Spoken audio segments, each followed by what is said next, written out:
Hello student, welcome to my channel. आज है 27 मार्च 2025 और आज के करंट अफेयर के जितने भी क्वेश्चन बन सकते हैं वो सारे हम इस वीडियो में डिस्कस करेंगे। एंड वीडियो के लास्ट में हम आपसे क्वेश्चन पूछेंगे, उसका राइट आंसर आपको कमेंट करके बताना है। तो वीडियो तो पूरा ध्यान से देखिएगा। एंड हमारे सारे वीडियोज़ की PDF फाइल आपको मेरे टेलीग्राम चैनल पर मिल जाएगी।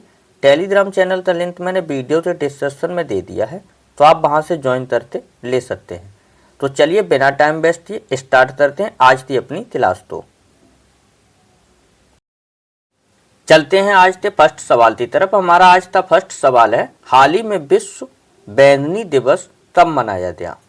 हाल ही में वर्ल्ड पर्पल डे कब मनाया गया? तो ये हर साल 26 मार्च को मनाया जाता है। तो इस क्वेश्चन का राइट आंसर होगा ऑप्शन नंबर बी, 26 मार्च। चलिए इसके बारे में थोड़ा सा जान लेते हैं। हर साल 26 मार्च को मिर्गी के बारे में जागरूकता बढ़ाने के लिए आयोजित किया जाता है। एक अंतर्राष्ट्रीय कार्यक्रम है जो एक न्यूरोलॉजिक स्थिति और जो मस्तिष्क को प्रभावित करती है और दौरे का कारण बन सकती है। उसी के पीछे ये 2008 से 26 मार्च को मनाना स्टार्ट हुआ है। अब बात डेज की हुई है, तो मार्च में जो भी इम्पोर्टेंट डेज अभी तक मनाए गए, चलिए एक बार उनके बारे में रिवीजन कर लेते हैं। 1 मार्च तो विश्व नागरिक सुरक्षा दिवस, शून्य भेदभाव दिवस, विश्व समुद्री घास दिवस मनाया गया। 2 मार्च तो विश्व किशोर मानसिक स्वास्थ्य दिवस मनाया गया। 3 मार्च तो विश्व वन्यजीव दिवस मनाया गया। 4 मार्च तो राष्ट्रीय सुरक्षा दिवस मनाया गया। 5 मार्च तो अंतर्राष्ट्रीय निरस्तीकरण और अप्रसार जागरूकता दिवस मनाया गया। 6 मार्च तो इंटरनेशनल डेंटिस्ट डे मनाया गया। 7 मार्च तो राष्ट्रीय अनाज दिवस और जन औषधि दिवस मनाया गया। 8 मार्च तो अंतर्राष्ट्रीय महिला दिवस मनाया गया। 10 मार्च तो CISF स्थापना दिवस मनाया गया। 11 मार्च तो राष्ट्रीय मंडल दिवस और विश्व तितली दिवस मनाया गया। 14 मार्च तो नदियों के लिए अंतर्राष्ट्रीय कार्रवाई दिवस मनाया गया। 15 मार्च तो विश्व उपभोक्ता अधिकार दिवस मनाया गया। 16 मार्च तो राष्ट्रीय टीकाकरण दिवस मनाया गया। 18 मार्च तो आधुनिक निर्माणीय दिवस और वैश्विक पुनर्चक्रण दिवस मनाया गया। 20 मार्च तो विश्व दौरैया दिवस और अंतर्राष्ट्रीय प्रसन्नता दिवस मनाया गया। 31 मार्च तो अंतर्राष्ट्रीय वन दिवस मनाया गया। 22 मार्च तो विश्व जल दिवस मनाया गया। 23 मार्च तो शहीद दिवस मनाया गया और 24 मार्च तो विश्व टीबी दिवस मनाया गया और 25 मार्च तो राष्ट्रीय सम्मान पदक दिवस और अजन्मे बच्चे का अंतर्राष्ट्रीय दिवस मनाया गया। तो ये थे मार्च के अभी तक मनाए गए सारे इम्पोर्टेंट डेज। चलते हैं अपने नेक्स्ट सवाल पे। हमारा नेक्स्ट सवाल है, हाल ही में बांग्लादेश ने अपना 55वां स्वतंत्रता दिवस कब मनाया? हाल ही में बांग्लादेश ने अपना 55वां स्वतंत्रता दिवस कब मनाया? तो ये मनाया 26 मार्च को। तो इस क्वेश्चन का राइट आंसर ऑप्शन नंबर है 26 मार्च। चलिए इसके बारे में जान लेते हैं। बांग्लादेश ने बुधवार 26 मार्च को अपना 55वां स्वतंत्रता दिवस और राष्ट्रीय दिवस मना रहा है। पूर्वी पाकिस्तान अब बांग्लादेश पर 26 मार्च 1971 तक पाकिस्तान का शासन था। बांग्लादेश पे 26 मार्च 1971 तक पाकिस्तान का शासन था। बांग्लादेश की कैपिटल है ढाका और बांग्लादेश की करेंसी है टका और बांग्लादेश की प्रेसिडेंट है मोहम्मद शाहबुद्दीन। चलते हैं अपने नेक्स्ट सवाल पे। हमारा आज का नेक्स्ट सवाल है, हाल ही में उत्तराखंड के बाद UCC लागू करने वाला दूसरा राज्य कौन बना? UCC का फुल फॉर्म है यूनियन सिविल कोड। तो इसको लागू करने वाला दूसरा राज्य गुजरात बना है। तो इस क्वेश्चन का right answer option number C, Gujarat. UCC का full form union civil code. चलिए इसके बारे में थोड़ा सा जान लेते हैं।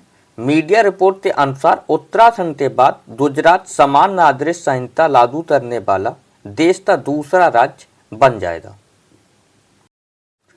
अब बात गुजरात की हुई तो गुजरात के बारे में जान लेते हैं। गुजरात की कैपिटल है गांधीनगर और गुजरात के CM है भूपेंद्र भाई पटेल और गुजरात के गवर्नर है आचार्य देवव्रत। तो इतना गुजरात के बारे में याद रखना इम्पोर्टेंट है। चलते हैं अपने नेक्स्ट सवाल पे। हमारा आज का नेक्स्ट सवाल है, हाल ही में भारत की पहली स्वदेशी MRI मशीन परीक्षण के लिए किस एम्स में स्थापित की जाएगी?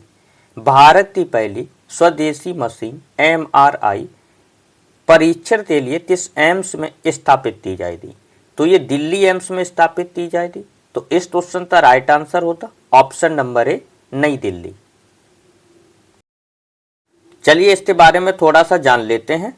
भारत ने अपनी पहली स्वदेशी MRI मशीन विकसित की है। इसे अक्टूबर तक नई दिल्ली के अखिल भारतीय आयुर्वेदिक संस्थान मतलब एम्स में परीक्षण के लिए स्थापित किया जाएगा।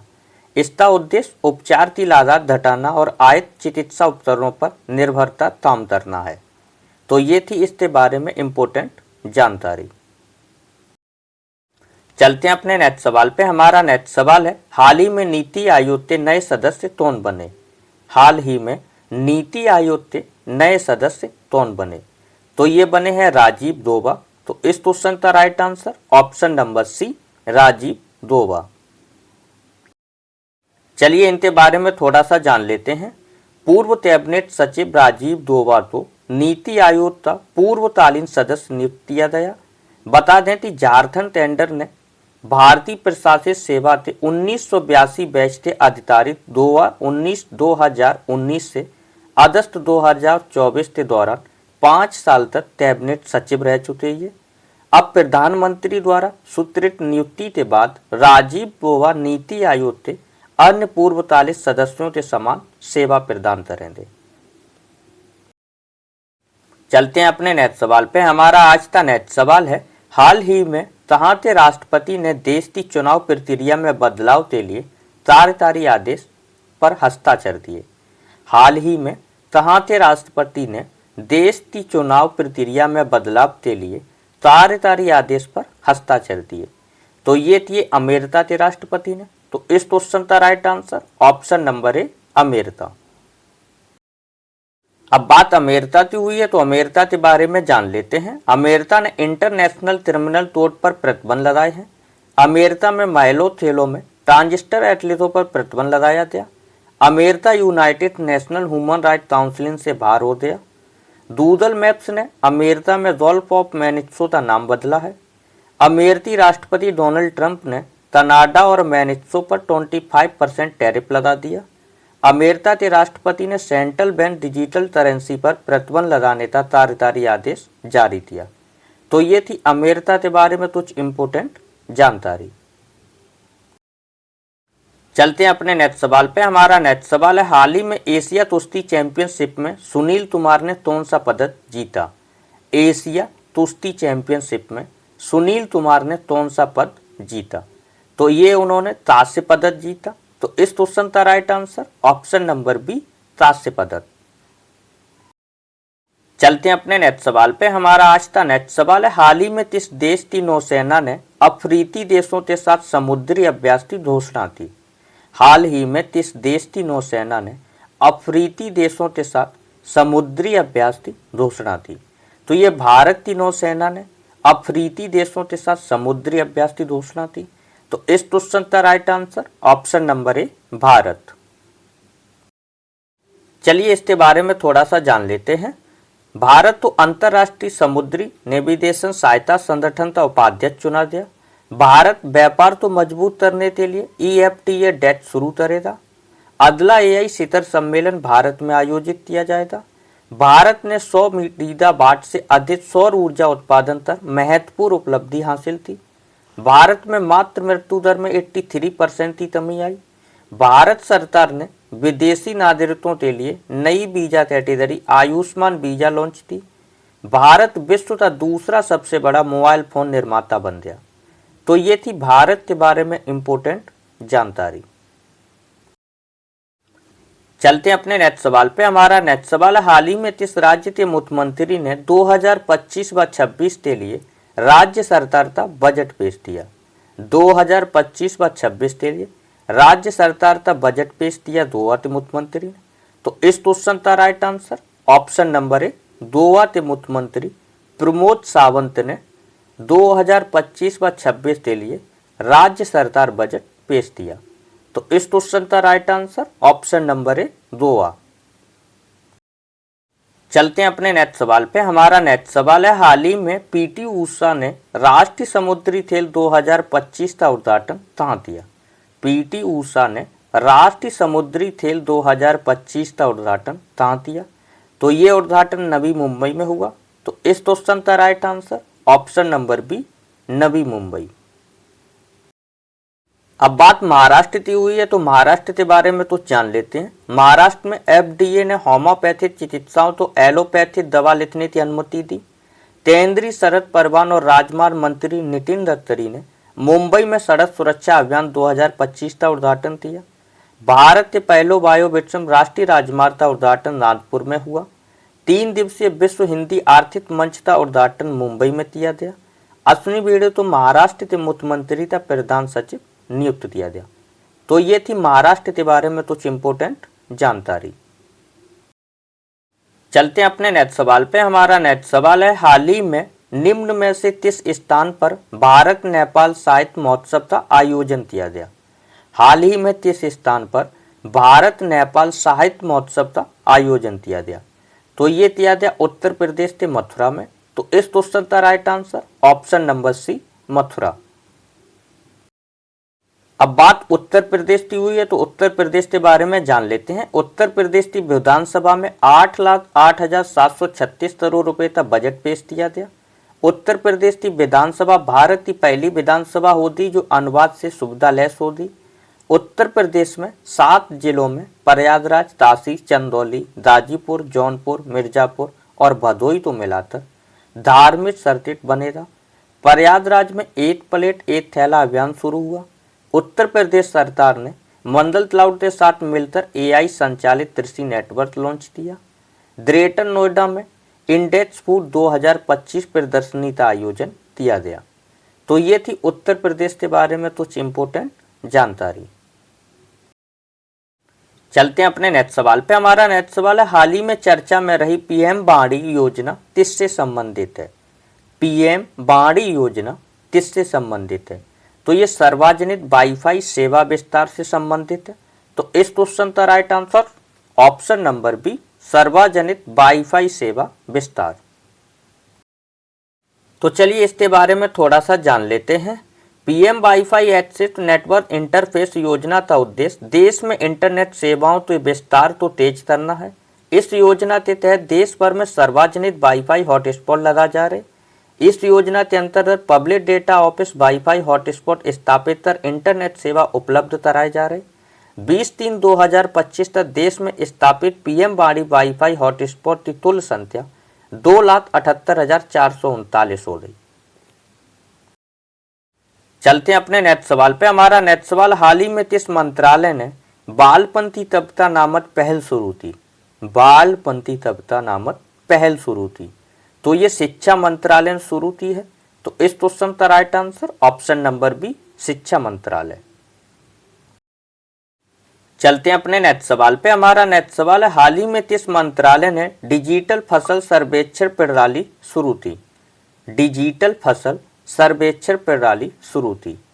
तो ये शुरू की है कृषि किसान कल्याण मंत्रालय ने। तो इस क्वेश्चन का right answer option number C कृषि किसान कल्याण मंत्रालय। चलते हैं अपने नेक्स्ट सवाल पे। हमारा नेक्स्ट सवाल है, हाल ही में मनोज भारती राजा का निधन हो गया, उनका संबंध किससे था? हाल ही में मनोज भारती राजा का निधन हो गया, उनका संबंध किससे था? तो इनका संबंध अभिनेता से था। तो इस क्वेश्चन का right answer option number A अभिनेता। चलिए इनके बारे में थोड़ा सा जान लेते हैं। तमिल अभिनेता और निर्देशक मनोज भारती राजा जो दिग्गज फिल्मकार भारती राजा के पुत्र थे। 25 मार्च 2025 को चेन्नई के चेपैट स्थित आवास पर हृदय गति रुकने के कारण निधन हो गया। 48 वर्ष की आयु में इनका निधन हुआ है। तमिल फिल्म उद्योग और उनके प्रशंसकों में गहरे शोक गया है।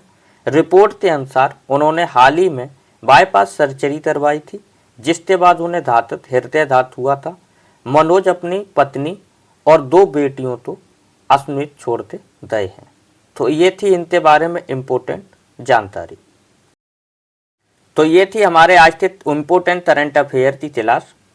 ये है हमारा आज का लास्ट सवाल जो होमवर्क का सवाल है। इसका राइट आंसर आपको कमेंट करके बताना है। कमेंट करके आंसर जरूर दिया करें। ये हमारा आज का होमवर्क का सवाल है। इसका राइट आंसर कमेंट करके जरूर बताना। और आज का सेशन कैसा लगा ये भी कमेंट करके जरूर बताएं। एवरीडे करंट अफेयर की क्लास आती है, तो अभी तक वीडियो तो लाइक नहीं किया तो लाइक कर ले, चैनल तो सब्सक्राइब करके बेल आइकन तो ऑल पे सिलेक्ट कर ले, जिससे आने वाला कोई भी वीडियो मिस ना हो सके। NTPC, group D, Bihar police, UP police की एवरीडे यूट्यूब पे वीडियो आते हैं, तो चैनल तो सब्सक्राइब करके बेल आइकन तो ऑल पे सिलेक्ट जरूर कर लेना। हमारे सारे वीडियोस की पीडीएफ फाइल आपको मेरे टेलीग्राम चैनल पे मिल जाएगी, और टेलीग्राम चैनल का लिंक मैंने वीडियो के डिस्क्रिप्शन में दे दिया है, तो आप वहां से ज्वाइन करके ले सकते हैं। मिलते हैं नेक्स्ट वीडियो में, तब तक के लिए धन्यवाद। जय हिंद।